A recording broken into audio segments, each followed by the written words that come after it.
Hello friends, ನಮಸ್ಕಾರ. ನಾಡು ನುಡಿ ಲೈವ್ಗೆ ಸ್ವಾಗತ. ಸ್ನೇಹಿತರೆ, ಇದೀಗ LPG ಸಿಲಿಂಡರ್ ಗ್ರಾಹಕರಿಗೆ ಮಹತ್ವದ ಸುದ್ದಿಯೊಂದು ಇದೆ. ಇದೀಗ ಸಿಲಿಂಡರ್ ಗ್ರಾಹಕರಿಗೆ ಹೊಸ ನಿಯಮವೊಂದನ್ನು ಜಾರಿ ಮಾಡಿದ್ದು, ಬುಕ್ಕಿಂಗ್ನಲ್ಲಿ ಮಹತ್ವದ ಬದಲಾವಣೆಯನ್ನು ಜಾರಿ ಮಾಡಲಾಗಿದೆ. ಹಾಗಿದ್ರೆ ಏನು ಬದಲಾವಣೆ? ವಿಡಿಯೋವನ್ನು ಕಂಪ್ಲೀಟ್ ಆಗಿ ವಾಚ್ ಮಾಡಿ. ಅದೇ ರೀತಿ ಮಾಹಿತಿ ಇಷ್ಟ ಆದಲ್ಲಿ ವಿಡಿಯೋಗೊಂದು ಲೈಕ್ ಅನ್ನು ಕೂಡ ಕೊಟ್ಟು ಸಹಕರಿಸಿ.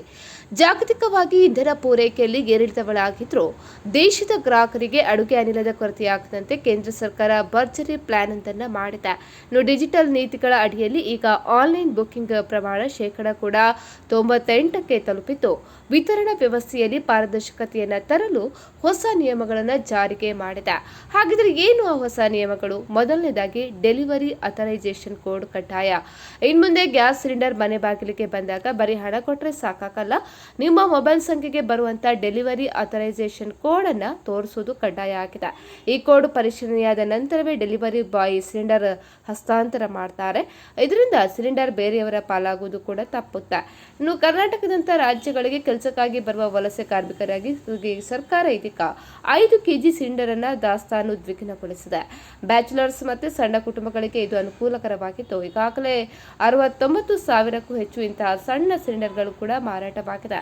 ಇನ್ನು ಸಿಲಿಂಡರ್ ಹೊತ್ತು ತರುವ ತಲೆನೋವು ಬೇಡ ಎನ್ನುವವರಿಗಾಗಿ ಸರ್ಕಾರ ಪೈಪ್ಡ್ ನ್ಯಾಚುರಲ್ ಗ್ಯಾಸ್ ಸೌಲಭ್ಯವನ್ನು ಜಾರಿ ಮಾಡಿದೆ. ಬೆಂಗಳೂರಿನಂತಹ ನಗರಗಳಲ್ಲಿ ಸಾವಿರಾರು ಗ್ರಾಹಕರು ಈಗಾಗಲೇ ಪೈಪ್ಡ್ ಗ್ಯಾಸ್ಗೆ ಶಿಫ್ಟ್ ಆಗ್ತಾ ಇದ್ದಾರೆ. ಇದರೊಂದಿಗೆ ತ್ಯಾಜ್ಯದಿಂದ ಇಂಧನ ಉತ್ಪಾದಿಸುವ ಸಂಕುಚಿತ ಜೈವಿಕ ಅನಿಲ ನೀತಿಗೂ ಸರ್ಕಾರ ಆದ್ಯತೆಯನ್ನು ನೀಡ್ತಾ ಇದೆ. ರಾಜ್ಯದಲ್ಲಿ ಸಾರ್ವಜನಿಕ ವಲಯದ ಕಂಪನಿಗಳ HPCL ಆಗಿರ್ಬೋದು ಅಥವಾ BPCL ಅನಿಲ ಬಳಸುವವರ ಸಂಖ್ಯೆ 62% ಹೆಚ್ಚಾಗಿದೆ. ಕೃಷಿ ಕ್ಷೇತ್ರದ ಬೆನ್ನೆಲುಬು ಆಗಿರುವಂತಹ ರಸಗೊಬ್ಬರ ಕಾರ್ಖಾನೆಗಳಿಗೆ ಗ್ಯಾಸ್ ಪೂರೈಕೆಯನ್ನು 95ಕ್ಕೆ ಕೂಡ ಹೆಚ್ಚು ಮಾಡಲಾಗಿದೆ. ಇನ್ನು ಗ್ಯಾಸ್ ಏಜೆನ್ಸಿಯಲ್ಲಿ ನಿಮ್ಮ ಮೊಬೈಲ್ ಸಂಖ್ಯೆಯನ್ನು ಅಪ್ಡೇಟ್ ಮಾಡಿಕೊಳ್ಳಿ ಮತ್ತು ಕೇವಲ DSC ಕೋಡ್ ಬಂದಾಗ ಮಾತ್ರ ಸಿಲಿಂಡರ್ ಅನ್ನು ಸ್ವೀಕಾರ ಮಾಡಿ ಸುರಕ್ಷಿತವಾಗಿರಿ ಅಂತ ಹೇಳಿ ಸರ್ಕಾರ ಇದೀಗ ಈ ಬಗ್ಗೆ ಕೂಡ ಸೂಚನೆಯನ್ನ ನೀಡಿದೆ. ಸ್ನೇಹಿತರೆ, ಈ ಬಗ್ಗೆ ನಿಮ್ಮ ಅನಿಸಿಕೆಯನ್ನು ಕಮೆಂಟ್ ಮಾಡಿ ತಿಳಿಸಿ. ಅದೇ ರೀತಿ ನಮ್ಮ ಚಾನೆಲ್ ಅನ್ನು ಕೂಡ ನೀವು